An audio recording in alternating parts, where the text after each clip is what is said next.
ये बताएं आप लोग क्यों हंगामा करते रहे? क्यों आप लोग हंगामा करते रहे? क्यों हल्ला करते रहे? मैंने 1.5 से 2 घंटे की तकरीर की, आप लोग क्यों चिल्लाते रहे? क्यों आपने स्टेज को बदनाम किया? ये हजारों लोग बैठे हुए सब देख रहे हैं कि आप लोग बातचीत कर रहे हैं, मोबाइल चला रहे हैं। आप लोग इंजन हैं, आपको देख के वो पैरवी करते हैं। बस असद भाई आ जाएं, खड़े हो जाएं, नात पढ़ दें, यही है। 2 घंटे जो मैंने शरीयत पेश किया, कुरान हदीस पढ़ा, क्या हुआ? ये सारा मजमा सुनता रहा और आप लोग चिल्लाते रहे और बात करते रहे और कहते हैं कि आलिमों का एहतराम नहीं है।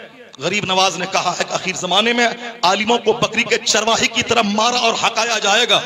ये जाहिल खेत छोड़ के नमाज पढ़ने आएगा और आप सड़क पे रुमाल झाड़ेंगे और बोलेंगे आलिमों का एहतराम नहीं है। नहीं बोले आलिमों का एहतराम, खुद आलिम बन के दिखा दें। ये कौम तो पांव चूमने को तैयार है। आपको सारी कौम देख रही है। मैं कुछ नहीं बोला आपको इस 2 घंटे के दरमियान में। बहुत चिल्लाया आपने, बहुत बोला आपने जलसे के तकद्दुस को पामाल किया है आपने। जब आप दीनी गुफ्तगू का एहतराम नहीं करेंगे, फिर आपका एहतराम कौन करेगा? आप भी नात पढ़ने वाले को आप तरजीह देंगे, ये हदीस कुरान से ज्यादा ये कीमती आदमी है, तो फिर हदीस और कुरान बोलने वाला कोई नहीं रह जाएगा। फिर वही झाल बजाने वाला सब रहेगा। सब लोगों बोलेंगे कि जब गाना ही नात ही सुनना है तो नात बगैर कव्वाली के, बगैर मजामिर के क्यों सुने? वो मजामिर लाएगा और आपको भगा देगा।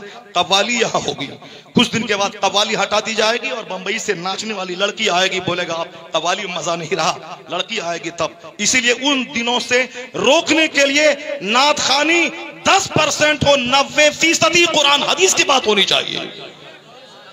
और तुमसे भी मैं कहता हूं कि सिर्फ नात सुन के अगर तुम भाग गया तो फिर तो ये काफिर तुम्हें मारेंगे, काटेंगे, नोचेंगे, तुम्हारी लाशों को गिराएंगे। यही इस्लाम सिखाता है कि गाना गाएं। अगर तुम नात सुनने के बाद भागेगा, नात सुनना जरूरी नहीं है, कुरान सुनना जरूरी है, हदीस सुनना जरूरी है, बुजुर्गों की बात सुनना जरूरी है।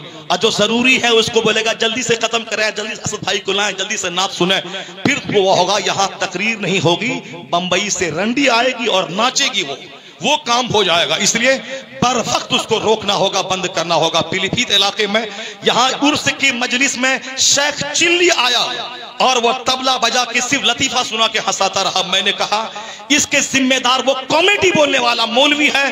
जब तुम कॉमेडी बोलेगा तो पब्लिक तो बोलेगी तुझसे अच्छी कॉमेडी तो शेख चिल्ली करता है। इसीलिए शेख चिल्ली को बुलाया। जब तुम कुरान हदीस बोलेगा तो शेख चिल्ली नहीं आएंगे, कव्वाल नहीं आएंगे, पब्लिक भी सुनेगी। जो जरूरी है उसको जरूरी समझिए, जो गलत है उसको गलत समझिए। अल्लाह ताला जलसों